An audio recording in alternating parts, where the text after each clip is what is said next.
Government കർശന നടപടി സ്വീകരിക്കണം കത്തോലിക്ക കോൺഗ്രസ്.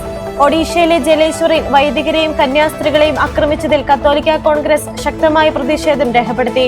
ന്യൂനപക്ഷങ്ങൾക്കെതിരെ തുടർച്ചയായി ആക്രമണങ്ങൾ ഉണ്ടാകാൻ കാരണം കുറ്റക്കാർക്കെതിരെ അധികാരികളുടെ ഭാഗത്തുനിന്നും ശക്തമായ നടപടികൾ ഉണ്ടാകാത്തതുകൊണ്ടാണെന്ന് ധർണ ഉദ്ഘാടനം ചെയ്തുകൊണ്ട് ഇരഞ്ഞി ഫൊറോന വികാരി ഫാദർ ജോസഫ് ഇടത്തുംപറമ്പിൽ മരണവാർഷികത്തിന്റെ പ്രാർത്ഥനയ്ക്ക് എത്തിയ വൈദികരെയും സിസ്റ്റേഴ്സിനെയും തടഞ്ഞു നിർത്തുകയും മർദ്ദിക്കുകയും ചെയ്തത് ഒരു മതേതര രാജ്യത്ത് സംഭവിക്കാൻ പാടില്ലാത്തതാണ്.